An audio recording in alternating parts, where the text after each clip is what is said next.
Hello and welcome to the Fossil Huntress podcast. I hope you guys are all doing well. I was chatting with some folks earlier this week about fossils in the Vancouver area and particularly the Cretaceous outcrops along Vancouver's North Shore. So I thought I would take you all there today. So close your eyes and fly with me over to North America, up to Canada to her far western shores, and we're going to head to Vancouver and then north to North Vancouver in the North Shore Mountains, where we can see the beautiful coast mountains and the Capilano River.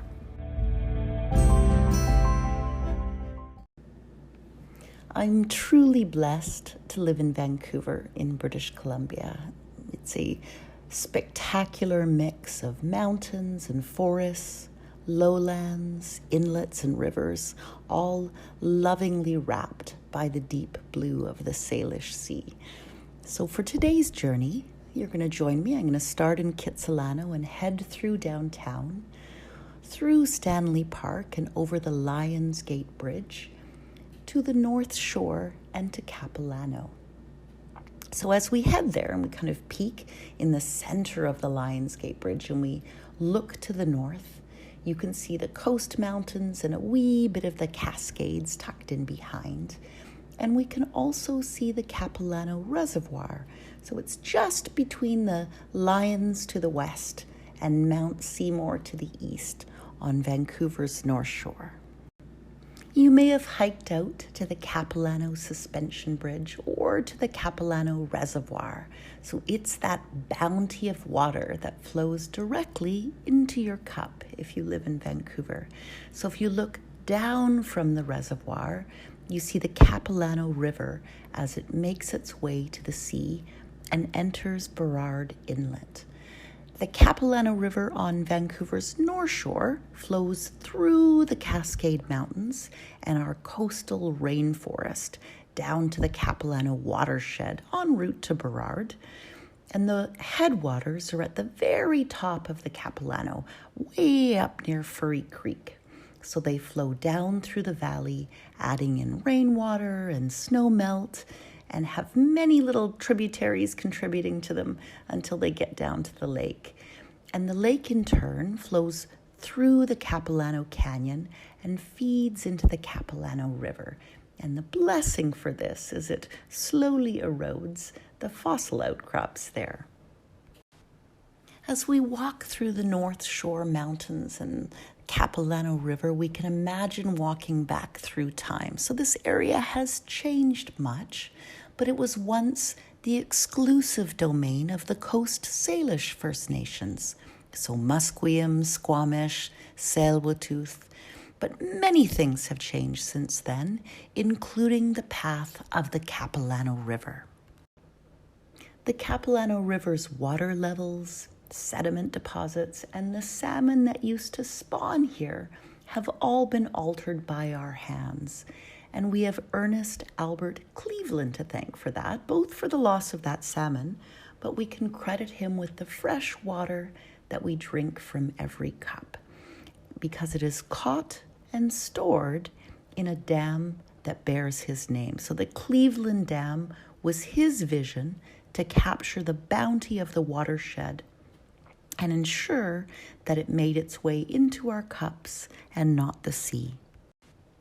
Both the water levels and a good deal of sediment from the Capilano would flow directly into Burrard Inlet if they were not held back by the 91-meter concrete walls of the Cleveland Dam.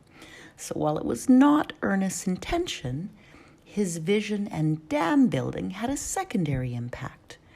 In moving the mouth of the Capilano River, he altered the erosion pattern of the North Shore and unveiled a Cretaceous plant fossil outcrop that we know as the Three Brothers Formation.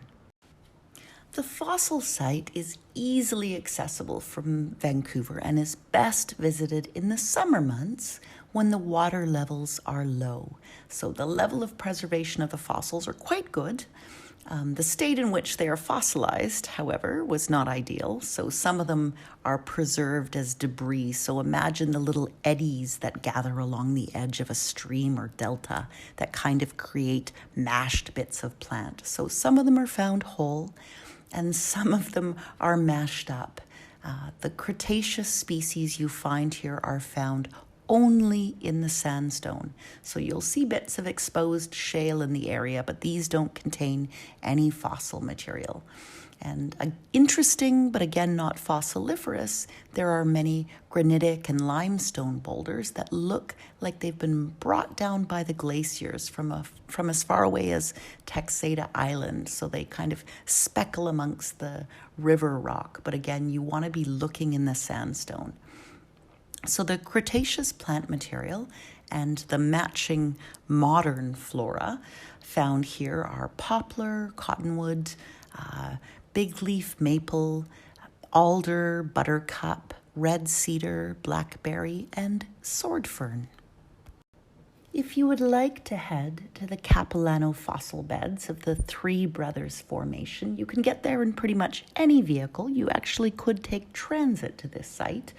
From downtown Vancouver, drive north through Stanley Park and over the Lionsgate Bridge, take the North Vancouver exit towards the ferries, turn right onto Taylor Way, and then right again quite quickly at Clyde Avenue, Clyde, and look for the Park Royal Hotel.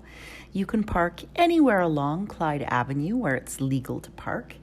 So from Clyde Avenue, walk down the path to your left towards the Capilano River, so it'll be just east of you. Watch the water level and tread cautiously as it can be quite slippery, particularly if there's been recent rain. And you want to look for the beds of sandstone. So they're about 200 meters north of the private bridge and just south of the highway bridge. So the fossil beds are just below the White Cliff apartment high-rises. So again, be mindful of high water and slippery rocks. This is something that you could do as a family. I would check the water levels before bringing down a dog or anybody too young. So you want to make sure that they're safe and cared for. And the fossils here can be in orange or gray or beige matrix.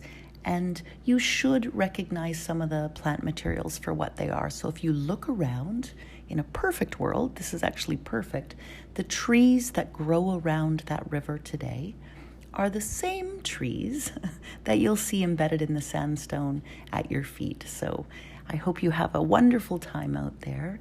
And if you do find something, do let me know and send me a note. And I'll talk to you guys very soon. Take care. Bye-bye now.